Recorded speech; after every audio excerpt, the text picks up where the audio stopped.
আসসালামু আলাইকুম। বর্তমান সময়ে দেশে 4 ধরনের সঞ্চয়পত্র চালু রয়েছে। এই সঞ্চয়পত্রগুলোকে জামানত হিসাবে রেখে চাইলে লোন নেওয়ার সুযোগ সৃষ্টি করতে যাচ্ছে সরকার।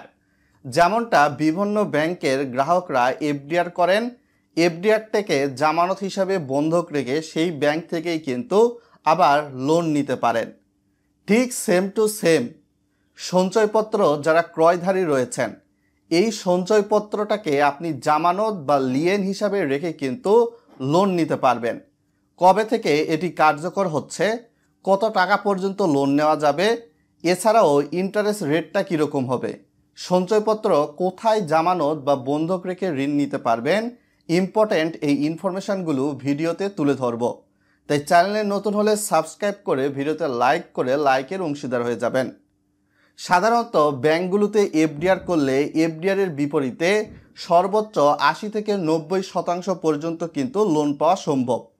ঠিক সেম টু সেম জাতীয় সঞ্চয় অধিদপ্তরের কর্মকর্তারা জানাচ্ছে যে পরিবার সঞ্চয়পত্র, পেনশনার সঞ্চয়পত্র, 3 মাস অন্তর মুনাফাভিত্তিক সঞ্চয়পত্র বা বাংলাদেশ সঞ্চয়পত্র, এই ধরনের সঞ্চয়পত্রগুলা 2025-26 অর্থ বছরে থেকে শুরু করে কিন্তু এই সঞ্চয়পত্রের বিপরীতে ঋণ নেওয়া যাবে বা লোন নেওয়া যাবে, এই নীতি প্রণয়নের কাজ ইতিমধ্যে শুরু করে দেওয়া হয়েছে এবং সেক্ষেত্রে গ্রাহকরা সর্বোচ্চ 90% পর্যন্ত লোন নিতে পারবে সঞ্চয়পত্র বন্ধক রেখে। কোথায় থেকে লোন নেবে, এটি তো প্রশ্ন চলে আসে।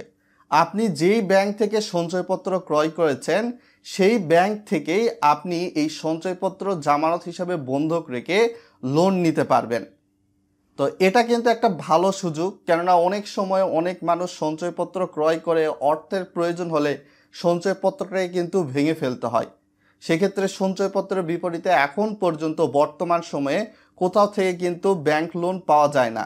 তো এই সুযোগটা যদি চলে আসে সেটি অবশ্যই অ্যাপ্রিসিয়েট করার মতো একটা সিদ্ধান্ত এবং সঞ্চয়পত্রকে অধিকতর আকর্ষণীয় করার জন্য সরকার কিন্তু এই প্রচেষ্টাটা চালিয়ে যাচ্ছে।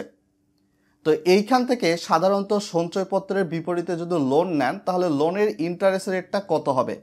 এক্ষেত্রে দেখা যাচ্ছে জাতীয় সঞ্চয় অধিদপ্তরের কর্মকর্তা এবং অভ্যন্তরীণ সম্পদ বিভাগ সূত্রে জানানো হচ্ছে যে আপনারা সঞ্চয়পত্র যেই ইন্টারেস্ট রেটে কিনেছেন সেই ইন্টারেস্ট রেটের অতিরিক্ত হয়তো বা 1, 1.5 বা 2% এইরকম বেশি ইন্টারেস্ট দিয়ে আপনাকে হয়তো বা লোন নেওয়া লাগতে পারে। তো এক্ষেত্রে এই বিষয়গুলো আমি আপনাদের সামনে তুলে ধরার চেষ্টা করেছি। 1 লাখ টাকার বিপরীতে 90% হারে লোন নিতে গেলে সেক্ষেত্রে 90,000 টাকা পর্যন্ত আপনারা সর্বোচ্চ লোন পাবেন। তো বিষয়টা যদি কার্যকর হয় এবং জাতীয় সঞ্চয় অধিদপ্তর সূত্রে এই বিষয়গুলো যদি সামনে উঠে এসেছে, পাশে হয়তো বা স্ক্রিনটা দেখতে পাচ্ছেন, আমি প্রুফ দেওয়ার চেষ্টা করেছি, সেখান থেকে আশা করি আপনারা বিস্তারিত তথ্য জানতে পেরেছেন। তো সরকারি এই সিদ্ধান্ত যদি আপনার কাছে ভালো লাগে তাহলে ভিডিওর কমেন্ট বক্সে ভালো লেগে জানাতে পারেন, আর মন্দ লাগলে সেটাও লিখে জানাবেন।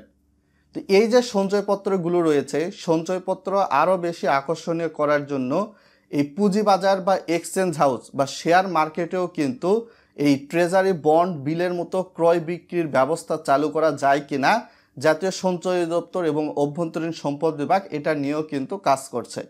এর পাশাপাশি বিশেষ করে দেখা যাচ্ছে বাংলাদেশের 4 ধরনের সঞ্চয়পত্রের বাইরে গিয়ে আরও বেশ কিছু স্কিম রয়েছে, লাইক অ্যাজ বলা যেতে পারে যে প্রাইস বন্ড, তারপর US dollar investment bond, US dollar premium bond, US dollar আরও একটা বন্ড রয়েছে।